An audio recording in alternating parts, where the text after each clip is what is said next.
ትዝታ ሰኔ 1 ቀን 1916 ዓመተ ምህረት ከአለቃ ለማ ኃይሉና ከእናታቸው ከወይዘሮ አበበች ይልማ በሐረር አደሬ ጢቆ በሚባለው ቦታ የተወለዱት መንግስቱ ለማ በቅርብ የሚያውቋቸው ጓደኞቻቸው ስለሳቸው የተናገሩትን እናስደምጣችሁ። ለመጽሐፉ ባለመብቶች በኒያላ ኢንሹራንስ ኩባንያ በእናንተ በአድማጮቻችንና በእኛ በፕሮግራሙ አዘጋጆች ስም ከፍ ያለ ከበሬታ ያዘለ ምስጋና እናቀርባለን።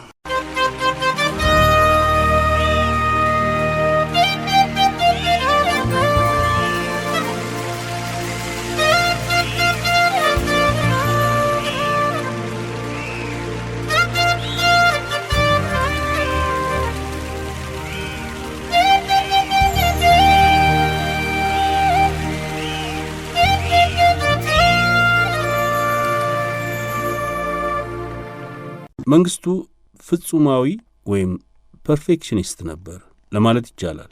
በመሆኑም የጽሑፍ ሥራዎቹ ወደ አደባባይ ከመውጣታቸው በፊት ደግሞ ደጋግሞ ያርማቸውና መልሶ መላልሶ ይጽፋቸው ነበር። ወደ ኋላ አካባቢ ገና ተከልሰው የሚጻፉና የሚታረሙ ተውኔቶቹን በእጅ ጽሑፍ ደረጃ ላይ እያሉ ያሳየኝ ነበር። መንግስቱ በሥራዎቹ ላይ ለውጥ ሲያደርግ አንዳንድ ጊዜ በአንድ ተውኔት ውስጥ የሚኖሩትን ገቢሮች ሳይቀር እስከ መለዋወጥ ይደርስ እንደነበር አስታውሳለሁ። ቲያትር ሲያጠናም ሆነ ቲያትር ሲጽፍ በጣም ፕሮፌሽናል በሆነ መንገድና አቀራረብ እንጂ የአማተርነት ነገር በጭራሽ አይነካካውም ነበር ይላሉ ፕሮፌሰር ሪቻርድ ባንክረስት። ሌላው መቼም የማረሳው ትልቅ ቁም ነገር ከታላቁ የአውሮፓ ፈላስፋ ከበርትራንድ ራስል ጋር የተገናኘበት አጋጣሚ ነው።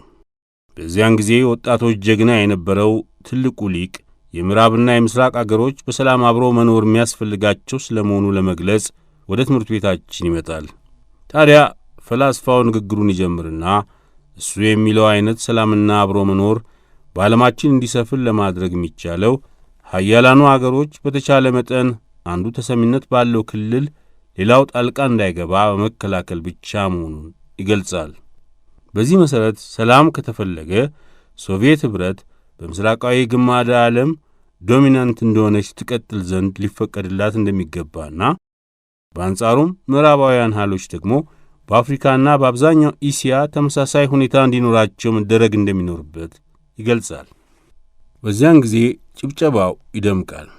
ጉባኤው በዚህ አስተሳሰብና ፕሮፖዛል መስማማቱና ሰላም ለማምጣት ያለው አማራጭው ብቻ መሆኑን አሜን ብሎ የተቀበለ መሆኑ ግልጽ ይሆናል። ለመንግስቱ ግን ሁኔታው እንዲህ አልነበረም። አጅሬ ተቀምጦ ከነበረበት አዳራሹ የኋላ አካባቢ ከማንም ቀድሞ በመነሳት ንግግር ማሰማት ይጀምራል። የአፍሪካ ሕዝቦች የማንም ተጽዕኖና ዶሚኔሽን ሳይኖርባቸው እንደ ማንም አገርና ሕዝብ ነፃ ሆነው መኖር እንደሚፈልጉ በአፍሪካዊነቱ አብራርቶ ገለጸ። ይህ የሚሆነው እንግዲህ አፍሪካን ከቅኝ ገዢዎች የማስለቀቁ እንቅስቃሴ ከመጀመሩ ቢያንስ አንድ አስርት ቀደም ብሎ መሆኑ ሊታወስ ይገባል። ታላቁ ፈላስፋ ወደደም ጠላ መንግስቱ ወዬ ሐሳቡን በመቀጠል አፍሪካውያን ከዚህ በኋላ በቅኝ አገዛዝ ቀንበር ስር ለመቀጠል አንዳችም ፍላጎት እንደሌላቸው በማስረዳት ተቃውሞውን በይፋ አሰምቶና ራስልን ያህል ሰው ተጋትሮ ቁጭ አለ። ዛሬ በግዙፍ የሥነ ጽሑፍ ሰውነቱ የምናከብረውና የምናስታውሰው መንግስቱ እሱም በጊዜው ተራማጅ እንደነበረ መገንዘብ ይገባናል። ለንደን በነበረ ጊዜ በብሪታንያ በሚኖሩ የኢትዮጵያ ተማሪዎች ማኅበረሰብ ውስጥ ንቁ ሚና ይጫወት እንደነበረና በወቅቱ ላየን ክለብ ወይም ደቦል አንበሳ በሚል ርዕስ እያዘጋጁ የሚያወጡት ጋዜጣ አዘጋጅ ሆኖ ይሠራ እንደነበረ ማይዘነጋ ነው። በዚያ ጋዜጣ ላይ ታዲያ ወደ ወግ አጥባቂነት የሚያደሉትንና የባላባታዊነት የእምነት አዝማሚያ ይታይባቸው የነበሩትን እንዲሁም ማኅበራዊ ንቃተ ሕሊናቸው ዝቅተኛ የነበረ ወጣት የአገሩ ልጆች ስለ እብሪታቸውና ከኔ በላይ የለም ባይነታቸው አምርሮ ሲፋለም እንደነበረ አስታውሳለሁ ይላሉ ፕሮፌሰር ሪቻርድ ባንክረስት። የመንግስቱ የዘወትር ጥሪ ወጣቶች ስለ አገራቸው ማኅበራዊ እድገት መሻሻል ማሰብና መጨነቅ ያለባቸው ስለመሆኑ ነው። መንግስቱ በላየን ክለብ ጋዜጣ ላይ ሲጽፍ ይጠቀም የነበረው በደንበኛ ስሙ ሳይሆን ኢትዮጲስ በሚል የብዕር ስም እንደነበረ ዛሬ ይፋ ሊወጣ ይገባዋል። በዚያን ጊዜ ግን ከሁለት ወይም ከሶስት የቅርብ ጓደኞቹ በስተቀር የሚያውቅ አልነበረም። መንግስቱ በዚያ የብዕር ስሙ ስር ነበር እጅግ በጣም ድንቅ የሚባለውን ዘ ቤስት ሲስተም ኦፍ አይዲያስ የተባለውን መጣጥፉን በ1944 ጸደይ ወራት ላይ በጋዜጣ ያወጣው። ያቺ መጣጥፍ አሁን ከብዙ ዓመት በላይ ዕድሜ ያላት ቢሆንም በይዘቷ ያካተተቻቸው ሐሳቦችና ቁም ነገሮች ግን ጠቃሚና አዲስ መሆናቸውን አስመስክረዋል። መንግስቱ ለኢትዮጵያ ስነ ጽሑፍ የነበረው አስተሳሰብ በቅርጽ ብሔረተኛ፣ በይዘት ተራማጅ መሆን አለበት የሚል ነበር። መንግስቱ በዚያ የብዕር ስሙ ስር ነበር እጅግ በጣም ድንቅ የሚባለውን ዘ ቤስት ሲስተም ኦፍ አይዲያስ የተባለውን መጣጥፉን በ1944 ጸደይ ወራት ላይ በጋዜጣ ያወጣው። ያቺ መጣጥፍ አሁን ከብዙ ዓመት በላይ ዕድሜ ያላት ቢሆንም በይዘቷ ያካተተቻቸው ሐሳቦችና ቁም ነገሮች ግን ጠቃሚና አዲስ መሆናቸውን አስመስክረዋል ይላሉ ፕሮፌሰር ሪቻርድ ፓንክረስት።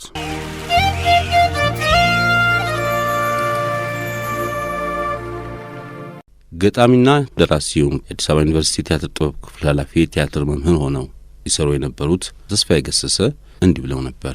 እኔ ለትምህርት ዕድሜ ስደርስ መንግስቱ ወደ ውጭ አገር ሄዶ ስለነበር ደንበኛ ትውውቃችን የጀመረው ጎልማሳ ከሆንኩ በኋላ የዩኒቨርሲቲ ኮሌጅ ተማሪ በነበርኩበት ወቅት ነው። ከቶም የማረሳው ምሽት የግጥም ጉባኤ የተሰኘው የመጀመሪያው መጽሐፍ ከመታተሙ በፊት ለኮሌጁ ተማሪዎች 4 ኪሎ በሚገኝ አንድ የመማሪያ አዳራሽ ውስጥ ያቀረበልን የግጥም ምንባብ ነበር። ያኔ ይግረመው ሸዋ ብሎ የሰየማት ላምብሬታ ነበረችው። በኢጣሊያ ሀገር የምትመረት አነስተኛ ሞተር ብስክሌት ናት ላምብሬታ። በ1940ዎቹና በ1950ዎቹ በአዲስ አበባ በድሬዳዋና በአስመራ ጎዳናዎች ላምብሬታ ማየት የተለመደ ነበር እና ያኔ ይግረመው ሸዋ ብሎ የሰየማት ላምብሬታ ነበረችው። በዚያች ሲንዶቆዶቅ ሲመጣ ያየነው እምብዛም ፍሬ ነገር ከሱ አልጠበቅንም ነበር። ነገር ግን ጥቂት ስለ ቅኔ ስለ ግጥም ገለጻ ካደረገልን በኋላ ለቅምሻ ያህል ከግጥሞቹ ጥቂቶቹን በቃሉና በንባብ ሲወጣልን አፋችንን ከፍተን ቀረን።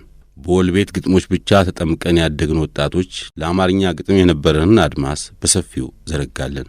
በኢትዮጵያ ስነ ግጥም ሰማይ ላይ አዲስ ኮከብ ጮራው መፈንጠቁ ታየን። አከታትሎ መጽሐፉን በራሱ ወጪ ሲያሳትምና ምንባቡንም በየስብሰባው ሲያሰማ ለታዳጊ ብዕረኞች ምናብ ታላቅ መስህብ ሆነ። ማን ይፈትልለታል ልብሱን ለድንጋይ የሚል መስመር በደንበኛ ቤት መካከል ሲደነቀር ታምር ነው አንበል ነው ቆንጆ መፍርህ ነው አንበል መርድ መደንግጽ እያለ ሰብሮ ሲገጥም የስነ ግጥም ፈሊጥ ቤት መምታት ብቻ እንዳልሆነ አበሰረልን። የአማርኛ ግጥም ስሪቱ ስርዓቱ በሚለው ጥንታዊ ጽሑፍ የአማርኛን ግጥም አሰነኛኘት በመተንተን መሰረቱ ከሶስት የቤት አይነት የማይበልጥና የበለጠ ቢመስልም የእነዚህን ሶስቱን ቤቶች ሐረጎች በማደባለቅ የሚፈጠር መሆኑን አስረዳ መንግስቱ ለማ ይላሉ ተስፋዬ ገሰሰ። በተለያዩ ጽሑፎችና የጉባኤ ንግግሮቹም አማርኛ ግዕዝን ከተንተራሰ ሊስፋፋና ብዙ ሊገልጽ እንደሚችል የተከራከረና አበክሮ የታገለ ብሔረተኛ ነበር። የመንግስቱ ሁለተኛ ታላቅ አስተዋጽኦ በጸሐፌ ተውኔትነት ነው። ፍጹም ሐሳባዊና ግብረገባዊ ከሆኑት ቀዳሚ ራሮታዊ ተውኔቶች ወደ እውነታዊነት ለተሸጋገረው የኢትዮጵያ ድራማ አይነተኛ ሚና ከመጫወቱን ባሻገር ለአማርኛ ኮሜዲ ድርሰት ተገቢውን ቅርጽና ይዘት ሰጥቶታል። ለቋንቋው ለዛና ዜማ፣ ለምልልሱ ስልትና ብልሃት አጎናጽፎታል። ጠልፎ በኪሴም ሆነ ያላቻ ጋብቻ ከ25 ዓመታት በኋላ በመድረክ ሲታዩም ወይም ሲነበቡ ያኔ የነበራቸው ለዛ አሁንም እሸት እንዳለ ነው። መንግስቱ ወደ እንግሊዝ አገር ሄዶ ትምህርቱን የገፋው በስነ ጽሑፍ ወይም በስዕል ዝንባሌ ሳይሆን በሌላ መስክ ነበረ። የሥነ ጥበባት ማዕድ አጥጋቢ ያልነበረበት ዘመን ከመሆኑም ሌላ ጀማሪ የጥበብ ሰውን የሚገፋውና የሚያደፋፍረው ከሌለ መዳዳት መቼም ያለ ስለሆነ ነው። መጣጣፉንና መሳሳሉን ግን አልተወም ነበር። በጊዜው በእንግሊዝ አገር በነበሩት ኢትዮጵያውያን ተማሪዎች መጽሔት ላይ ያቀረባቸው ጽሑፎች፣ በሲልቪያ ፓንክረስት የኢትዮጵያ የባህል ታሪክ መጽሐፍ ላይ የታተሙት ስዕሎች ለዚህ ማስረጃ ናቸው። የመጀመሪያ ተውኔቱን ጠልፎ በኪሴን የደረሰው ግን በሥራ ዓለም ተሰማርቶ በህንድ አገር ዲፕሎማት በነበረበት ጊዜ ነው። ከዚያ እንደተመለሰም በሥነ ጽሑፍ ሙያ በተለይም በድራማ መስክ ተሰማርቶ እንደሚገፋበት ገና እርግጠኛ አልነበረም። ቀድሞ የትምህርት ቤት ጓደኛው የነበረው ግርማሜ ነዋይ የ53 መፈንቅለ መንግሥት ከታላቅ ወንድሙ ከጀነራል መንግስቱ ነዋይ ጋር ሲያካሄድ ለመመስረት ባቀደው አዲስ መንግስት ውስጥ የታዳጊውን ደራሲ ስም መጠቀሱ ስለተደረሰበት ከዙፋኑ አካባቢ ደገኛ ስም አላተረፈለትም። የመንግስቱ ለማ ተራማጅ አስተያየትና እንደ ሰላቢላ የሚቆርጥ አንደበትም ለደሞዝና ደረጃ እድገት አላመቸለትም። በዚህም ሳቢያ የመንፈስ ውከት ደርሶበት ነበር። በመሃሉ ወደ አውሮፓና ወደ አሜሪካ የጉብኝት ዕድል ያገኛል። የአትላንቲክ ውቅያኖስን የዚያን ዘመን ረጅም የበረራ ጊዜ ለማሳለፊያ ሲል የቼሆቭን አጫጭር ልቦለዶች የያዘ መጽሐፍ ይገዛና ይይዛል። በአውሮፕላን ውስጥ እነዚህን የፈጠራ ሥራዎች ሲያነብ በመንግስቱ ልብ አዲስ ተስፋ ይሰርጻል። የሕይወቱንም ዓላማ ይከስትለታል። ቼሆቭ ሌላም ነገር ባይሠራ ኑሮ በእነዚያ ልቦለዶች ብቻ ለሕይወቱ ትርጉምና ለመኖሩ አለኝታ እንዳስገኘ ይገነዘብና መንግስቱ የእሱን ፈለግ ለመከተል ይቆርጣል። ወደ ውጭ ጉዳይ ሚኒስትር ሲመለስ ዝነኛ ኮሜዲውን ያላቻ ጋብቻን ይጽፋል። ለአንድ አገር የሥነ ጽሑፍ እድገት ዋነኛ መሠረት ቅርሱ መሆኑን በመገንዘብ ቀደም ሲል በተማሪነቱ ጊዜ ያሰባሰባቸውን ተረቶች በግጥም መልክ አቀነባብሮ የአባቶች ጨዋታ በሚል ርዕስ ያሳትማቸዋል። ቀጥሎም የአባቱን ያለቃ ለማን የረጅም ዕድሜ ገጠመኝ ከአንደበታቸው በቴፕ ላይ በመቅረጽና በኋላም በማጠናቀር መጽሐፈ ትዝታን ያሳትማል። ይህን ቅርስ ማሰባሰብ ሥራውን ከውጭ ጉዳይ ሚኒስትር ለጥቆ የአማርኛ አካዳሚ ዋና ጸሐፊ በሆነበት ጊዜም በመቀጠል የግዕዝ ቅኔያትን፣ የመጽሐፍት አንድምታ ትርጉሞች በቴፕ ላይ አስቀርጿል። እነዚህ ተግባራቱ ሊጠፉ የሚችሉ ታላላቅ ቅርሶችን ለአሁኑና ለመጪው ትውልድ ያተረፉ በመሆኑ ከፈጠራ ሥራዎቹ ጎን ለጎን ከፍተኛ ክብርና ግምት የሚሰጣቸው ክንዋኔዎች ናቸው። ከአብዮቱ በፊት በነበረው መስተዳድር ላይ የነበረውን አስተያየት የሚያንጸባርቁት ተውኔቶቹ የታዩት በድኅረ አብዮት ነው። እነዚህም ባለካባና ባለዳባ፣ ሹሚያ ሲሆኑ ጠያቂ የተሰኘውም የጄቢ ፕሪስሊ ድራማ አዛማች ትርጉም ለለውጡ የነበረውን ደጋፊነት ይመሰክራል። ከሌሎች አስቂኝ ድራማዎቹ ትንሽ ለየት የሚለው ጸረ ኮሎኒያሊስት ነው። እንደ ነገረኝ ሙከራው ትራጀዲ ለመጻፍ ነበር። የአምስቱን የሰቆቃና የመከራ የጠላት ዓመታት ለማንጸባረቅ የሞከረበት ሥራ ሲሆን በመሃሉ ላይ የመንግስቱ ኮሚክ ኳህሌ ገፍቶ መውጣቱ ግን አልቀረም። ዳንዴው ጨቦዴ ከአንቷን ቼሆቭ፣ ግዴ ግዴ ያለኝን ከቶፊቅ አልሐኪም የተረጎማቸው ባላንዳንድ ገቢር ተውኔቶች ሲሆኑ የተጠቀሱት ሥራዎች ሁሉ በሕይወቱ ሳለ ለመድረክ በቅተዋል። ለመድረክ ወይም ለህትመት ያልደረሰ የዓለሙ ንጉሥ የተሰኘ ሌላ አጭር ተውኔት እንዳለውም አውቃለሁ። ከጊዜያዊ ብሔራዊ ሸንጎ በኋላ በባህል ሚኒስቴር በስተመጨረሻም በአዲስ አበባ ዩኒቨርሲቲ የቲያትር ጥበባት ክፍል መምህር በመሆን ከማገልገሉም ሌላ የኢትዮጵያ ቋንቋዎች አካዳሚ ምክትል ፕሬዝዳንት ነበር። ከአብዮቱ በፊትና ከአብዮቱ በኋላ ለኢትዮጵያ ስነ ጽሑፍ ላበረከተው አስተዋጽኦ መንግስቱ ለማ ተሸላሚነትና በሕዝብ ዘንድ ታዋቂነትን አትርፏል። ስለዚህም ለሀገሩ ባህል እድገት የፈጸመው አኩሪ ተግባር በሕዝብና በመንግስት ዘንድ የታወቀለት መሆኑን ሕይወቱ ከማለፏ በፊት በሚገባ የተረዳውና የህሊና እርካታ ያገኘበት በመሆኑ ከተለየን በኋላ ለምናዝነው ሁሉ የሚያጽናናን ሆኗል ይላሉ ተስፋዬ ገሰሰ።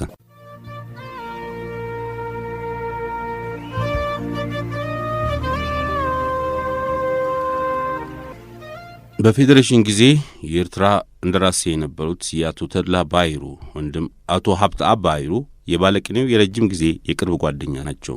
እሳቸውም ስለ አቶ መንግስቱ እንዲህ ብለዋል። ከመንግስቱ ጋር ለመጀመሪያ ጊዜ የተዋወቅነው ኮተቤ ትምህርት ቤት ነው። እኔ ከአስመራ የመጣሁት በ1938 ዓ.ም ሲሆን መጀመሪያ የገባሁት አቃቂ ትምህርት ቤት ነበረ። በኋላ የዓመቱን ፈተና አለፍኩና ኮተቤ ስገባ ከመንግስቱ ጋር ተገናኝተን ተዋወቅን። ዘመኑ 1939 መሆኑ ነው። እኛ 12ኛ ክፍል ስንደርስ 12 ፎርም ነው የሚባለው የዛን ጊዜ ለከፍተኛ ትምህርት ወጣቶችን ወደ ውጭ ሀገር መላክ ተጀመረ። ከታች ክፍል ጀምሮ አብረን ከመጣነው ተማሪዎች መካከል 12ኛ ስንደርስ የቀረነው 7 ብቻ ነበር። መንግስቱ ለማ፣ በላይ አባይ፣ ዮሐንስ መኮንን፣ አሰፋ ወልደ ጊዮርጊስ፣ ከበደ ወልደ ጊዮርጊስ፣ አብርሃም ደመናና እኔ ራሴ እኛ 7ታችን የቅርብ ጓደኝነት ለመመስረት ቻልን። ነጻነታችን ከተመለሰ በኋላ የለንደኑን ማርቲኩሌሽን ፈተና ለመቀበል አስፈላጊውን ዝግጅት ያደረግነው የመጀመሪያዎቹ ተማሪዎች እኛ 7ታችን ነበር።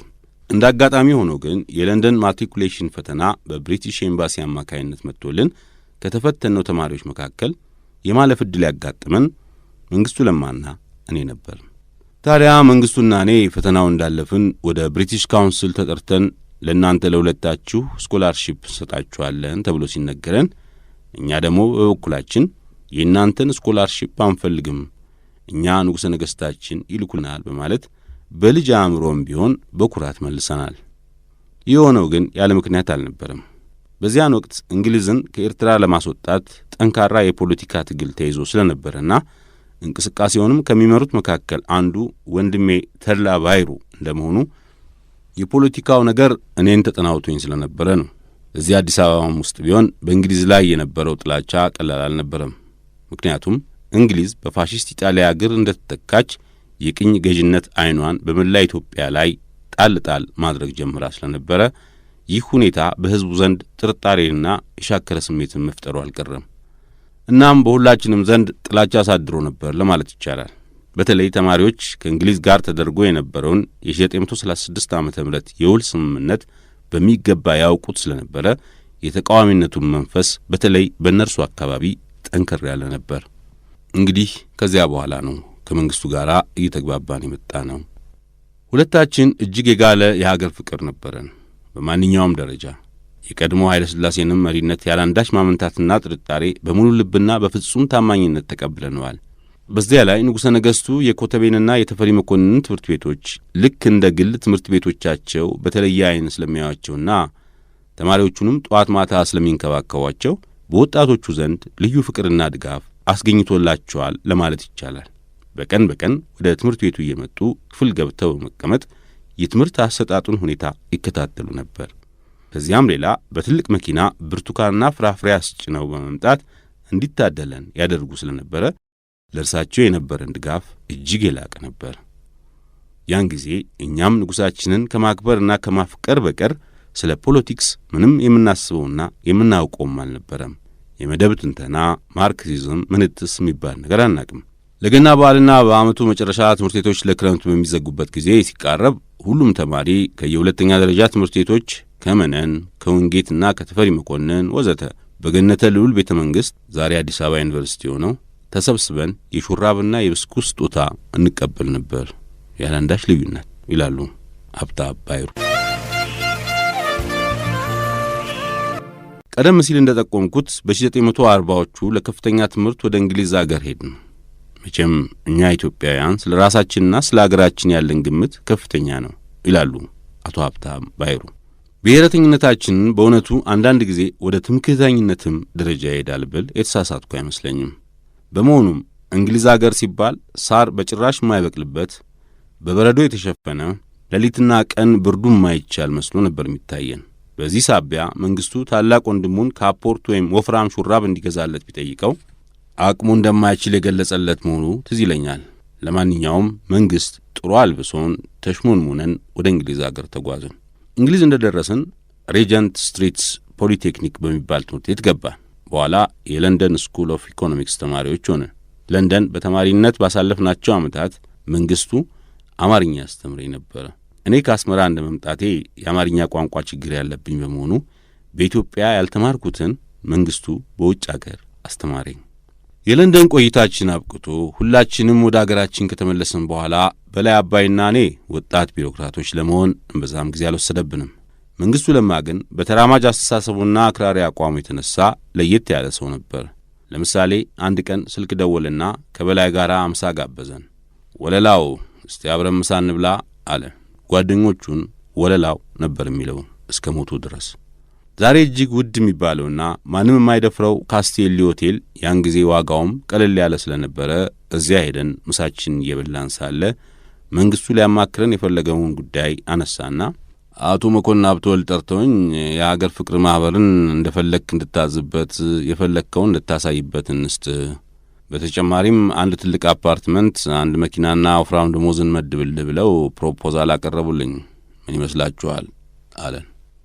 በዚያን ጊዜ ከውጭ አገር የተመለሰውም ሆነ እዚሁ አገር ውስጥ ያለው የመንግስት ሰራተኛ ሁሉ የከተማ ቦታ እየተመራ ቤት እየሰራ መኪና እየገዛ ስልጣን እያገኘ በኑሮ ሽቅብ ለመውጣት የሚሯሯጥበት ጊዜ ሆኖ ሳለ መንግስቱ የተገላቢጦሽ ቤቱ ቁጭ ብሎ ሳይወጣ ሳይወርድ የቀረበለትን ወርቃማ ዕድል ለመቀበል አንዳችም ፍላጎትና መስገብገብ አላሳየም። እንዲያውም ምን ላድርግ በማለት እኛን ጓደኞቹን ምክር ጠየቀን።